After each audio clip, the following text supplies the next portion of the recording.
People think that my knees are bad from a lot of running, and they're wrong. I wasn't born healthy. I wasn't born with some great body alignment, some great, I have sickle cell, I have all kind of health issues. I had a choice to make. And the choice was, growing up, okay, this hurts, that hurts. We can just sit down and do nothing. Or we can see how far we can push the human body. So on that journey, as I started getting more and more into my mind and start realizing that what I'm capable of doing, my mind got stronger. So the pain in my knees, while it sucked, I've been doing it for so long. It was like it became my new norm. Like, okay, my knees hurt, and I call it like stop feeling sorry for yourself, but you sometimes have to ignore your feelings. For me, I made a decision, and my decision was to be the best person I could. I basically, a lot of mornings I wake up and say, F your feelings. And that doesn't mean like, don't take it literally, F your feelings, but sometimes you have to go beyond what you're feeling. And my knees were, but guess what? I wanted to run. And I knew that, okay, you can get knee replacements, this and that. Like I said, it wasn't because I ran too much. People always want to say, oh man, you ran so much so you f***ed your body. You don't want to be like David Goggins. I hear it all the time. You don't want to be like David Goggins. I study the darkness. You find no answers in the light. None. It's too happy, it's too nice. And we don't need to be taught how to live in happiness. That just comes naturally to us. Happy moments, but the dark times, man, you can't get there unless you put yourself there. Life will take you there. But when you get into those dark moments, it's what people, how are you able to write like this, man? I go to such places in my mind and I study the darkness. Like, it's not just physical. And I was growing up and I saw my mom getting beat and I got beat. And I was some stuttering little black kid in an all-white school, and I'm on stage and I gotta say one line in front of 15 people, and I walk off stage kind of can stutter. All those insecurities and all those things, man, I used to go home and cry. I'm like, my God, man, hang on, man. As I got older, we got to study. The only way we're going to get through this is if we study it. So every time I'm in a dark moment and life's up around me, whether it be physical or just life, I get in it, man, with a pen and paper. I'm like, okay, this sucks. I can feel like I'm losing my shit. Let's study this. You can't fit discipline into that. You can't fit structure. You can't fit consistency. You can't fit the grind. And then when you try, it just gets overrun by the clutter in your mental garage. I got to a point in my life where I realized this is life. And so I move on past things real quick. So people are like, oh my God, what are you gonna do, David, if you can't run? I'll swim, or I'll go to college, or I'll do something else. This isn't my life. I'm very aware how quick life can take from you. And I've always prepared my mind for the next chapter. And what happened with me was I started this thing called front loading. So when I was young, I used to be a little piece, like, oh, I'm not good enough. I can't do this, I can't do that. And the second I got my head out of my ass, and I realized, man, you can achieve a lot of shit if you get off your ass and you start moving and you start motivating yourself. Start becoming a self-motivator. So I started front loading. Every time I'm in a bad situation, I study it. And that's the only reason I do half the shit I do, is I'm studying this shit. Because I know that I never thought I was going to be writing books and trying to help people get better. But I was always trying to do it because I knew I sucked. And so when you know you're trying to get somewhere, you know you suck, you know that you believe that you're a born loser, you are taking snapshots, man. Like, you see something on your phone, like, oh man, I'm gonna take a snapshot of that. I do that in my mind. So I get in these moments where I'm like, okay, wow, that's good knowledge right there, man. I snapshot it, because I know that I can use that later. I can use this, because I'm not out there most people, they go out and they run. And they go out and do, and they're like, oh, this is beautiful, look at mountains, and no. I don't like it, my body hurts, I'm hurting, how do we get through this? It's a lab. It's my mental lab. And so when I come home, I'm not forgetting it. And the second, every day I get done running, or every day I get through working, or every day I get through studying, whatever it is that brings me to that place of knowledge, I come home and that book was mostly written on a scratch piece of paper in hand. So I come home from running and I write everything out. I write everything out, all those things. And as I'm running, I'm talking about it. So all these things that pop in my head as I continue to run, I'm going through it. I'm starting to layer it down. I'm starting to break it down into, okay, that happened. Okay, now let's layer this. Because that's just not how it happened. It just didn't happen that way. What led up to this? And so it becomes me by myself in school. I'm literally going to school right now and I'm learning. So when I come home, I write it out. And then I'm able to write out and I'm able to think about it and say, okay, oh, this is good. This will help me later on. And then it becomes what it is now. I did a lot outside the military. I've made money. I've done almost every race out there, hard race in the world. I've broken pull-up records. I've done a lot. So when these bad times come, and also not only that, like work your ass off so you can enjoy. Yeah, you're taking a shot. You know, you may not live to be old, but what if you do? And you worked your ass off when you were able, and you were able to get up early, able to grind. If you front load it properly, the back half of your life is money. And that's what I did. You have to be open-minded to the possibilities that I can do this. Once you shut your mind down to the possibility that it can be achieved, there's no way it can happen. So that's why my eyes and my body light up about things, because I know that if you're in a fight, you have to attack. You have to keep attacking. The enemy has to know he is not going to give up. You must break the soul of whatever the is in front of you. That's what I realized. I was never breaking the soul of anything in front of me. I started to devise ways to break a soul of a human being, of an object, of whatever's in front of me. If you keep on attacking something, nothing wants to stand in front of anything that is relentless. Nothing. To take great pleasure in the fact that no one wants to be where the you're at right now. Great pleasure in that. It has to bring a passion out of you. It has to bring something very, very weird out of you, man. Like, people don't really understand what that is. When you're in the worst environment possible, the worst situation possible, and everybody's looking like, God, man, I hope this ends. And you see that. Time slows down and you see that. You're feeling that.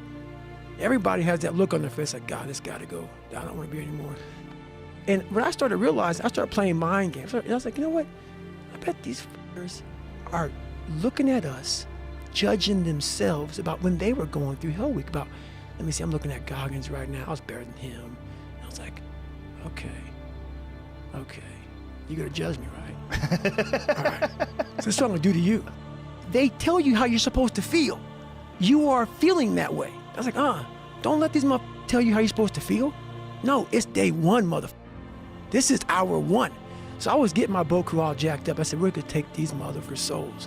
So when they had us doing this simple thing that guys were struggling with, I looked on the instructors' faces and it looked like someone had just with their soul. And I looked at my guys in my boat crew and I said, hey, guess what? We own space in their head. We own space. They're going to think about us tonight. We start fueling off the fact that, man, it takes 1 second of energy to steal everybody's.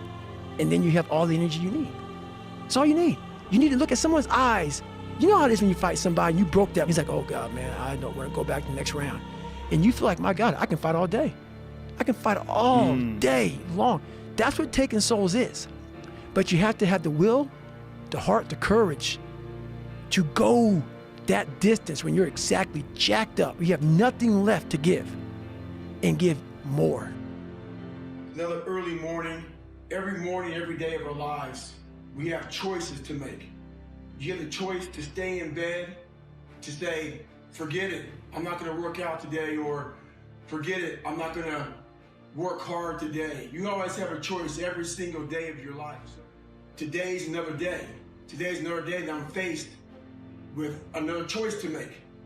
I'm making the choice again to put my shoes on early in the morning and get active again. Make the right decision. I'm a big believer in doing something that sucks every single day of your life. I believe it's a key component into strengthening your mind. Every day you're trying to find more of what you're capable of. It's gonna go out for an easy 6 or 7. What that did to my brain was it said, okay, mediocrity thought it won. So it let loose a little bit. It let go of that, oh, this is gonna suck. This is gonna be okay, it's not too bad. The second you get to mile 2, guess what happens? Greatness pulls mediocrity in the f***ing mud. Get out there and get after it. There's storms coming in this way, and the person calls and said, hey, Why don't we do it tomorrow? Taking souls is when I told the mother, I'm gonna run 15 today, and I'll run with you again tomorrow. That's what taking souls is about. Don't worry about the elements and what's going on. You gotta get out there and get it. He wasn't the only one that thought about taking the day off, because the storm is coming in right now, and there's not a soul out here but me. If you want to get better, do the that no one else wants to do. Do the that no one else is even thinking about doing. At the end of the day, hard work may not be enough. I learned how to control my adrenals. If you know how you get that fight or flight response when you get to move real quick. Yeah. And I started learning the mind a lot, how to get myself jacked extremely fast, like in a horrible environment when everybody's miserable. I learned how to really find strength in the misery. When everybody's suffering, everybody's all poopy pants and their mentality's down and everything, I started just like, my God, this is where I shine. And I started using all that misery for tons and tons of drive and motivation to then lead people further. Because you can get a lot of power through misery. And once people see that, my God, Goggins is going, then everybody says, roger that. Let me get my shit and go too. I started realizing that if you can just find strength just a little bit longer, you will have a crew of people following you along the way. In life, a lot of us believe that we're working much harder than we actually are. We think if we got up early for 4 days, we've earned something. You gotta drop your entitled mindset. We believe you work harder than we actually have. Trust me, most of us haven't. Learn to help yourself. Don't count on other people to help you. Stay hard. The mind's a medieval mother. It's constantly fighting against you. It's the only thing in the history of the world that shows up on time, every time. It has a tactical advantage over you. It knows your fears. It knows your insecurities. It knows everything about you. It may be the only thing in that world that knows all about you. You gotta know about it. Because the end was near. But there were some asshole instructors that would hear the happiness and go right on past the end point. When that happened, everybody stopped talking. Heads would stop dropping. And I started taking soul. At that time, I knew what happened in their mind. They were living off the hope factor. They hoped the instructors would stop running. They hoped the water was never cold. They hoped the weather was good. I don't live off that hope. I wish the water was cold. I wish the instructors keep on running. I wish the rain, when the ending is unknown and the distance is unknown. That's when you know who the you are. Stay hard. Most of us fail in life because we're afraid of what everyone around you is thinking. That's 100% truth. That's the one thing I realized. I walked around and I put these people on a fucking pedestal. Everybody was better than me. So I can't tell you anything about me because you're gonna judge me and I'm gonna feel even worse than what I am. Always be ready. You never know when your next challenge is coming out of the blue. A lot of people need to have that special event that's down the road that gets them motivated to get ready for the next challenge. I'm telling you right now, every day in life presents the next challenge. Today, I'm minding my business doing pull-ups, sitting here doing pull-ups, 5, 6, 7, 8 on the minute. This guy wanted to jump in. We get to 30 minutes. He looks at me, thinks we're almost done. We get to an hour. He said to me, how many can you do? I say, one more than you. Always be ready in life. Stay hard. The mind always has the tactical advantage over you. Why is that? It knows your fears. It knows your insecurities. It knows where they're hiding. I wanted to quit every single day, but many dreams die while suffering. And many of us out here have suffered. And when you're suffering, I'm not talking about just physically. I'm talking about emotionally, spiritually. It could be a relationship. When you're suffering, you give up on the very things that you wanted the most. When I was going through pararescue, I wanted to be a pararescueman so bad, but that water haunted me. So when the suffering got too much, my dream died. And pretty much I almost died with it. If I didn't find Navy SEALs and getting past that hump and overcoming my demons and facing my demons every day, I would have never been up here today. You can't outrun your demons. They'll always know where you're hiding. Trust me at that. And I'm gonna end with this. Don't stop when you're tired, stop when you're done. I had to literally, you talk about, a man, I had to make a man what I thought a man was supposed to be in my mind. I created what I thought a man was supposed to be in my mind. And that's what I started doing. So I looked at myself in the mirror, and when I looked at myself in the mirror, man, I wasn't proud of who I was. And I kept on backsliding. And I made the decision. When I was 297 pounds, I gained 125 pounds. I was 175 to 297. Had left the military, left the Air Force, and I was working for Ecolab, making $1,000 a month. I was at the bottom of the barrel. I'd become exactly what life had made me, and what I had made me too. I said, I'm gonna die trying. I don't give a f what it does to me. I don't give a f if I break myself off. I don't care if I lose legs. I don't care if I have stretch. I don't care what it is. I don't care how much pain I go through. I don't care, but this reflection in the mirror will change, or I will die trying. I will die. I will not look at this guy in the mirror anymore, because I can lie to you right now. I go back to that mirror every night, and I usually shave my head almost every damn night, and I gotta sit there for 15 minutes and look at myself in the mirror. And that reflection is telling me everything I'm not. And it starts to, some of us are allowed to go away from that. I was haunted. Every day, 24 hours a day, this voice would be in my head, hey, you ain't shit. This is what you're gonna be the rest of your life, man. To the point I said, you know what? I'm gonna break myself off, man, trying to fix this person. So that's why it's worth it, because now sitting in front of you today, I earned the right to be broken. And people go, man, what does that mean? Every scar, every wound, every broken bone, every issue I had, even all these little marks come my body, it comes from sacrifice, trying to become someone. And I'm not saying do what I did. My life took me down a journey that almost forced me to propel myself to where I went. And it was worth it. I was looking for strength my entire life. I didn't have it. I was a really weak kid. My dad beat the living shit out of me and I was strong as a young kid. But me protecting my mom for so many years in that house, my dad made me very afraid, because he beat the shit out of me every time we went at him. So in that, every man wants courage. Every man wants strength. At least this one does. So I found it in every way possible. And when I see a strong guy, I was like, okay, maybe he can teach me. So he didn't know anything about me. So time went on, I left school, and then this guy was in my mind. We suffer every day. That's what we do. We do stuff that sucks every day. So then when the suck stuff comes, you're ready for it. And that's how I started coming up. I just started being very uncomfortable. And now it's like just a way of life. What I realized is, for me to become the man I wanted to become, I saw myself as the weakest person God ever created. But I never blamed God for anything he did to me. So I wanted to change that to be the hardest man ever created. Am I that?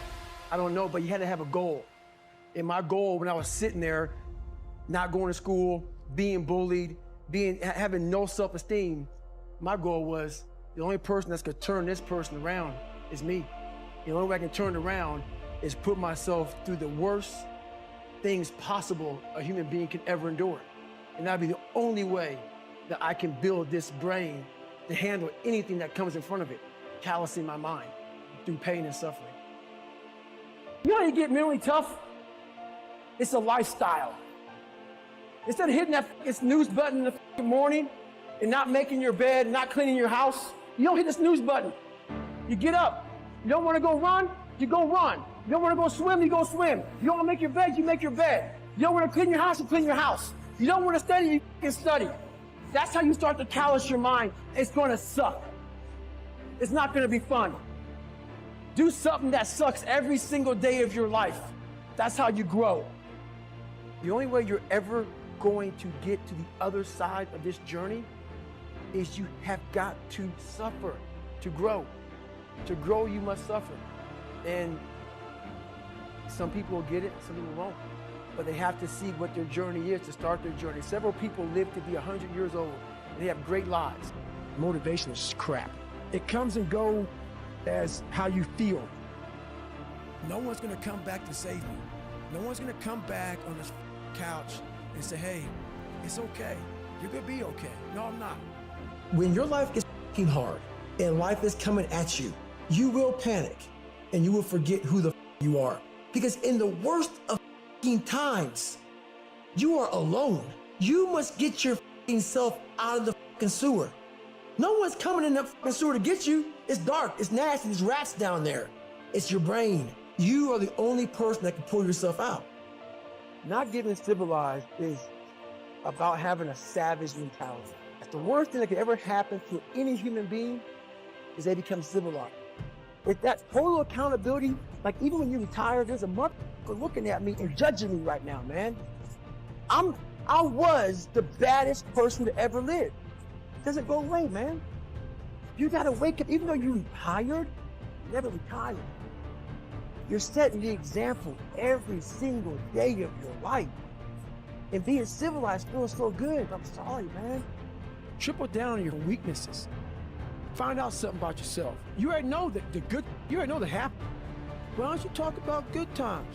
You know how to get through that motherfucker. You can help yourself get through the times that suck. Real life. This is real life. 90% of your life will suck. 10% will be happy. You may be a lucky guy and have a lot of money, have a great ass woman, all this. Trust me, one-on-one with God, he's missing something. His life still sucks because he hasn't faced something that bothered him his whole life. Something is still eating that motherfucker up. You're not grinding hard enough. If you're worried about something that someone did to you years ago, you're being a put to yourself, man. You're not getting out there and squeezing that fucking soul out every day. If you grind hard, man, I ain't got time to worry about your monkey ass. I ain't got time to worry about you, man. Because tomorrow, I got to go back to the grind. And tomorrow, I go back to the grind again and again and again and again. I don't have time to put you into the hate bank. There's no hate. It's all filtered out, man, through the grind. People don't get it. There's great joy in the grind. Great joy in the suffer. It totally cleanses your body out, man, of any kind of hate. We all have two people. Makes you grow up. We all have two people. And I'm not saying you're crazy. We have the easy voice, which is that 20% telling yourself that I'm easy at 90% of my full potential, maybe 100% at that 20%. That's that voice that we all love. That's that very comfortable voice that's that mommy holding you saying it's gonna be okay. Doesn't care how good you are, just loves you. Just loves you no matter how messed up you are in life. That's where you wanna be at. So that's that one voice. This other voice that we walk very far away from is a voice saying, hey man, you ain't doing it. So we try to get this voice out of our head completely. And we live over here in this land. So what you have to do first is turn up this voice over here. So I came up with this thing called the 40% rule. It's like a car. You put a governor on a car. Let's say the car can go 130. That governor stops the car at 91. And you're driving thinking, man, I want to floor it, but I can't go any faster. We do that to our brain. We put a governor on our brain. It's like we feel pain, discomfort, suffering, all those words that we hate to say because we have this happy, peaceful world we live in now. We stop. We slow down. And if you can get through these different barriers and gain 5%, 2%, 3%, that 40% becomes 60. That 60% becomes 70, 80, and 90. And then you'll hopefully one day near 100. I don't know many people who are probably at 100. We think we're there, but there's so much more. We all like to take this 4-lane highway, the easy highway. It has signs, it has restaurants. We all love that 4-lane highway. We always step over the shovel. And all I did was I picked up that shovel, and that shovel, I made my own path.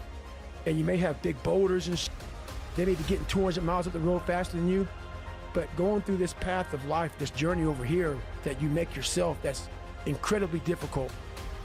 What comes out the other end of that motherfucker is some glorious that you can't even explain to people. Everything I do, I'm not really comfortable doing. But if you choose, because if you're choosing to do something, you have two routes. You can go there and be a little weak person and get through barely, and that's your reputation. Or you can go through the hardest guy you can possibly be, and that's your reputation. If you're choosing to do something, attack it. Because they're gonna remember you as not attacking it. So I want to be remembered. You can hate me, but there's one thing you can't say about me. I didn't attack it. We count on people too much to get us through shit. And we look to our right, we look to our left, we're looking for help. And if you can build that self, you can build that total accountability in oneself. And it's not about being selfish. I'm trying to create a better me, so hopefully people who are hearing this are taking it the right way, can say, I can run a mile. It ain't about running 205 miles. It doesn't matter. I want you to see how far you can go. The biggest trophy I own now is that book. The biggest trophy I own now is not the book itself, it's what's in the book. It's what, like, I don't give a fuck if that sells one copy. Honest to God, man, what I did, and that's what I hope people understand. Your life and the journey you put yourself through, there's nothing more than that. And that's all I want people to do, is realize that you have to struggle. You have to struggle. The bigger the struggle, the bigger the peace. The bigger the suffering, the more peace. So a lot of this isn't your fault, why you do some things you do, why you feel the way you feel. But no one's coming back to save your ass. You have to go back to where it started, wherever that place is for everybody, and have the courage to go back there and start fixing what broke you. And that's when I was like, hey, I'm f***ed up, I'm gonna go back and fix this. And I know how to self-motivate. A lot of them don't know how to self-motivate, man. Like, we like to put the headphones on, like before the big game, and listen to the music. Yeah. What the f did you do when the headphones come off, bro? It's you in your own mind. Right. I know how to do that. That's the hard part, man. Do you ever listen to music when you run? Never. I wanted you to go home that night after you the living shit out of me, and I smiled in your face. I wanted you to feel worse than I did, and you were going home to a nice warm bed, and I was still out there in the grit, suffering for another 100 hours. I wanted you to think about me, knowing that I'm comfortable, being very unfucking comfortable. And I want you to think about when you went through fucking Hell Week, how uncomfortable you were and how bad you wanted to quit, knowing I'm not thinking that fucking way. So the dark side is something that I've designed. It's an evil place I can go that very few things can hurt me. And your brain is the most powerful weapon. I talk about that in one of these chapters. Your brain is the most powerful weapon in the world. Once you put away your phones and your computers and all that we have nowadays, yeah, it's great. We're up to date, but your brain is the only thing you have when you're going through depression, when you're going through hard times, when you're going through death, real life. You can't Google that. You're alone. You're alone. You may have a shrink you're going to, you may have a best friend you're going to, but there's 24 hours in the day where you're alone in this brain. And your brain is talking to you in all kinds of ways. And it wants to control you and pull you in these different pockets. If you can't control your own brain and your brain controls you, you got to tell your brain where you want to go and how you want to go and how you want to get there. You got to control it. If not, it's over. Trying to find more of myself. And the only way I can find more is to silence the world out as much as I can, because it's getting busier every day. It's getting faster. And the faster it gets, the more you are missing who the you are. So I trap my own mind a lot and say, look, man, I put my phone away, I put it away, and I go dark. I go dark a lot, and it's because I have to find out, I'm on a journey of life, and we all have a different journey. I learned how to really find strength in the misery. When everybody's suffering, everybody's all poopy pants and their mentality's down and everything, I started just like, my God, this is where I shine. And I started using all that misery for tons and tons of drive and motivation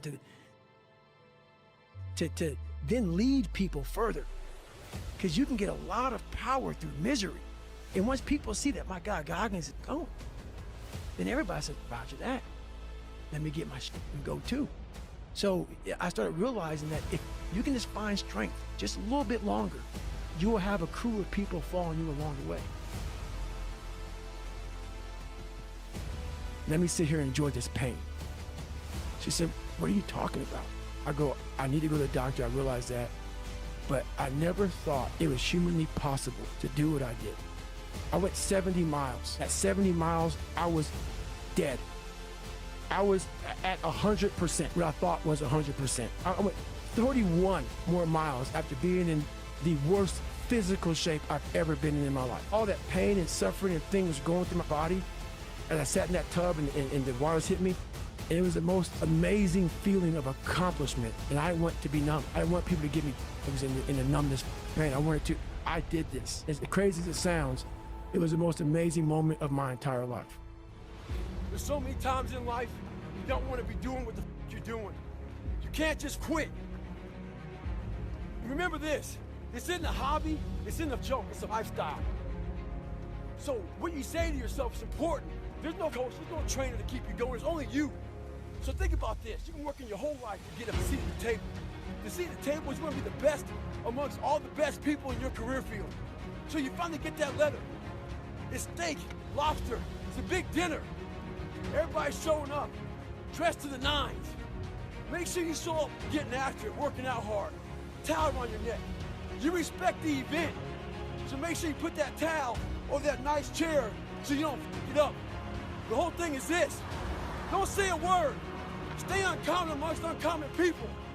You're never done. Don't stop when you're tired. Stop when you're done. Stay hard. The second you look at your phone, the second you turn the TV on, you're in a battle. I want to win the war in the morning. If you do something you don't want to do every morning, you're already giving yourself the proper self-talk to attack the people that don't like you, to attack your insecurities, to attack what the world's going to give you. I went, I walked a mile. I said, maybe I can walk one more mile. Maybe I can walk another mile. At mile 81, my ex-wife looked at me and said, you're not going to make the time. When your mind knows it's not going to quit, and this is what I found out, this is my 40% rule. When your mind knows it's not going to quit, your body will adapt to whatever is in front of it. I ended up running 20 more miles. I did 101 miles in 19 hours and 6 minutes. And that one day changed, that 19 hours. It wasn't SEAL training, it wasn't Ranger School, it wasn't Delta Force, it wasn't any of that crap I went through. It was this 19 hours and 6 minutes that forever changed my life to know that we as human beings are capable of anything. And we don't need any special kind of parents or tools to get there. So I end you with this. Don't stop when you're tired, stop when you're done.